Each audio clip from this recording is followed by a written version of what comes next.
Okay, hi guys.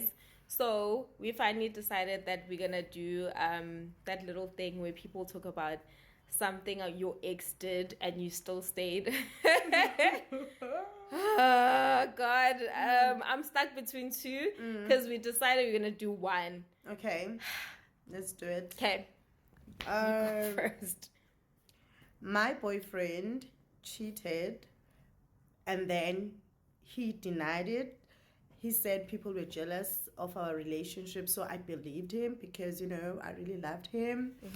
Guys, this man called me on 31st December. He calls me, he's at the hospital. Then he tells me that he just had a baby boy. And I still stayed. So you're ready to be a stepmother? Not that I was ready to be a stepmother, but I was so deep in the relationship that I believed every little lie he came with. We were going through a rough patch. I'm really sorry. And then he shifted the blame to me because he wanted us to have a baby, and I kept saying no, no, no. So everything now was on me, babes. You were taking contraceptives, and I really wanted a baby. I was ready financially. I was ready. And for me, I was like, oh, he's so, like, I was so naive. I was so naive because, like, oh, okay, he can have the baby. But now, when I was in relationship with him, I realized that no, this man, it wasn't about the baby. He was just cheating. It just happened that this girl got pregnant because maybe this girl was not protecting herself and I was protecting myself. Then I was like, okay, so first of all, it means they don't use protection, which means I can get diseases. So like that's where when I was starting and reflecting and thinking so hard, I was like, no man, I shouldn't stay. But I stayed for a while. Like, I don't know why, but I stayed for a while and I believed him when he said, but then the relationship was continuing. I was like, what's going on? No, he's my baby mama. And I hate that baby mama thing. So I was like, no, I'm not going to be part of this drama. I am definitely leaving this relationship. But I stayed for a while and I believed his white lies or whatever. Yeah. Okay. Hectic. Excuse. Hectic. How about you? So just to keep my side of the story short, I found a sex tape on his phone. Wait. This happened.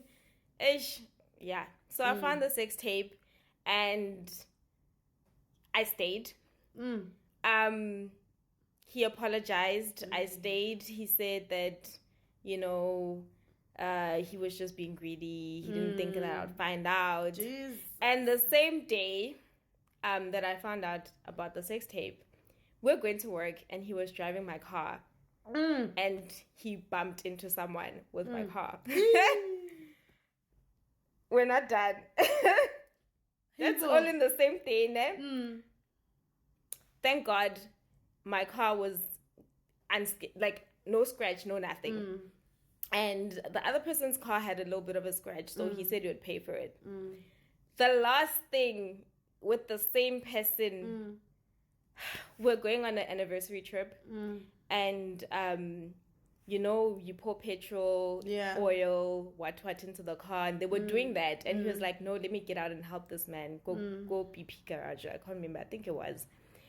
And he poured the oil into the water tank. What? Wait a minute. He was not used to. I don't know. I'm trying to. He took the oil thing and he poured it into where the water goes. In your car? In my car. And I'm going to leave it right there. I'm going to leave it right there because I still stayed and we still went on that vacation. And we still celebrated our anniversary. So I'm going to leave it right there. Guys, Minashem, it was my fault. The fact that he Never got someone again. else pregnant, it was my fault, you don't want to give me a child, blah blah blah. The entitlement, ukuthi you don't want to give me a child. Yeah, guys, that is it. We will continue things our exes did, and we stayed on our next episode on the podcast. Until then,